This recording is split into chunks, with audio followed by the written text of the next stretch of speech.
Assalamualaikum warahmatullahi wabarakatuh. Perkenalkan, nama saya Dindani Sopavia dan ini rekan saya bernama Julius Jupiter Stompul.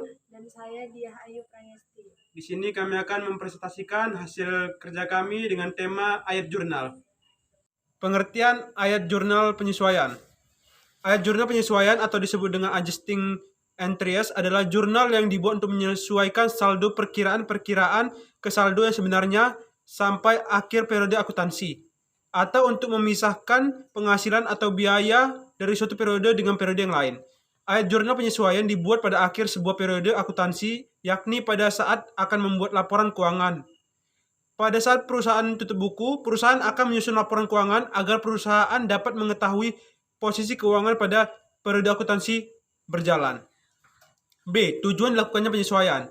Secara rincinya, tujuan dari penyesuaian itu sendiri adalah yang pertama, untuk mempermudah menyusun raca saldo debit dan kredit buku besar.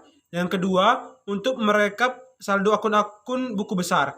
Yang ketiga, untuk menentukan saldo akun-akun buku besar yang sesuai dengan realita. Yang keempat, untuk mempermudah penyusunan laporan keuangan. Dan yang kelima, untuk mempermudah penyusunan kertas kerja. Penyesuaian merupakan hal yang penting pada sistem periodical system yang dilakukan pada saat penyusunan laporan keuangan. Perpetual system sesungguhnya tetap membutuhkan penyesuaian, hanya saja dilakukan dalam waktu yang tidak ditentukan. Sehingga banyak yang mengatakan dalam perpetual system tidak dibutuhkan penyesuaian. Hal-hal yang perlu mendapat penyesuaian pada akhir periode akuntansi adalah yang pertama, persediaan barang dagang atau inventory of merchandise. Yang kedua, biaya dibayar di muka atau prepaid expenses. Yang ketiga, penghasilan diterima di muka atau accruals receivable. Yang keempat, biaya yang masih dibayar atau accrual payable. Yang kelima, penyusutan aktiva tetap atau depreciation of fixed asset. Dan yang terakhir, tafsiran piutang tak tertagih. Dalam menangani jurnal penyesuaian menggunakan 3 form elektronik. Yang pertama, memorial debit. Form untuk membuat memorial yang secara otomatis akan mengupdate buku utang, membuat jurnal memorial yang akan mendebit hutang dagang dan mengkredit biaya dibayar di muka. Yang kedua, memorial credit.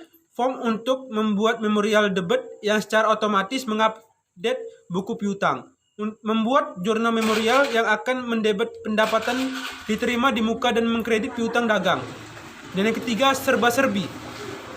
Form ini tidak terhubung dengan buku transaksi. Contoh, penyesuaian persediaan. C. Penyesuaian adjusted.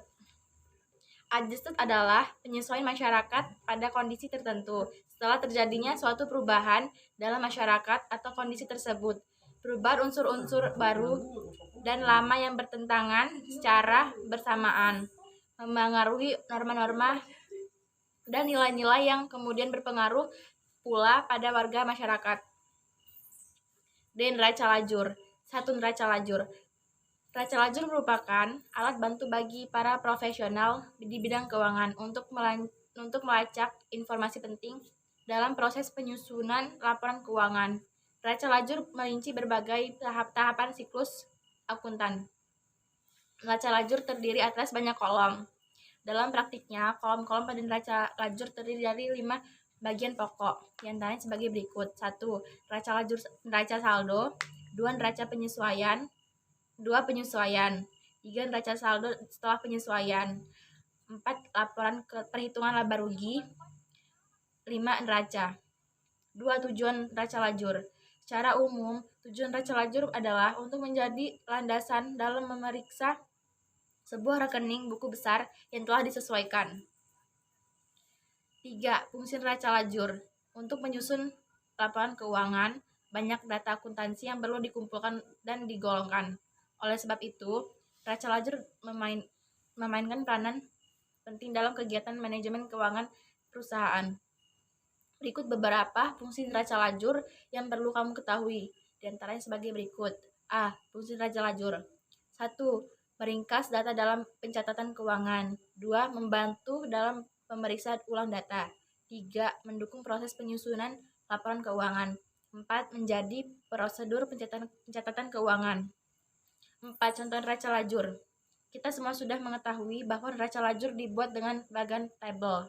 Setiap tabel memiliki kolom dengan keterangan nama rekening perkiraan, penyesuaian, neraca saldo setelah penyesuaian, neraca, hingga laba rugi. 5. Jenis-jenis neraca lajur. Sebelum memulai langkah-langkah penyusunan neraca lajur, kita perlu mengetahui tentang jenis-jenis neraca lajur. Kamu dapat menggunakan jenis-jenis neraca lajur ini tergantung pada kebutuhan. Berikut adalah beberapa jenis neraca lajur perusahaan dagang maupun perusahaan jasa. A. Neraca lajur umum. B. Neraca lajur terperinci. C. Neraca lajur audit. D. Neraca lajur audit. E. Neraca lajur 12 kolom. E. Laporan keuangan, financial statement. Financial statement adalah suatu laporan yang menyediakan informasi terkait posisi keuangan, kinerja, serta perubahan posisi keuangan dalam perusahaan yang memiliki manfaat untuk pengguna dalam pengambilan keputusan.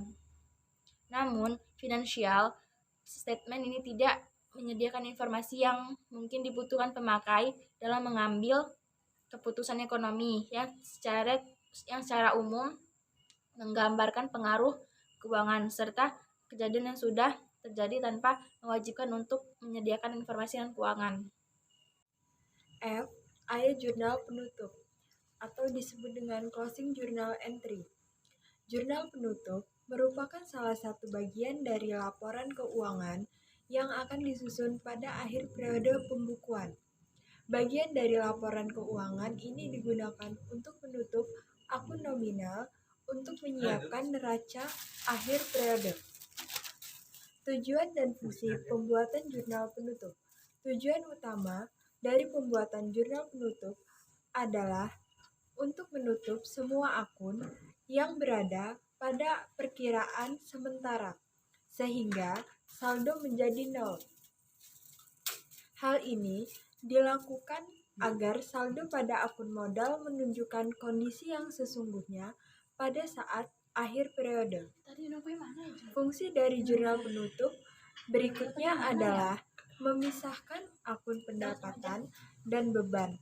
Hal ini agar kedua akun tersebut tidak bercampur dengan saldo pada periode pembukaan berikutnya. Setelah pemisahan kedua akun tersebut, maka perusahaan bisa mulai menyusun periode berikutnya. G.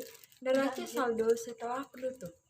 Neraca saldo pasca penutupan adalah daftar semua akun neraca yang berisi saldo, bukan nol pada akhir periode pelaporan.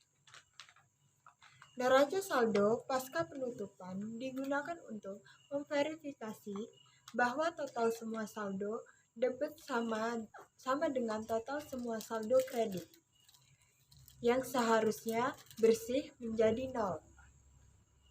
Saldo percobaan pasca penutupan tidak berisi pendapatan, pengeluaran, keuntungan, kerugian, atau saldo akun ringkasan.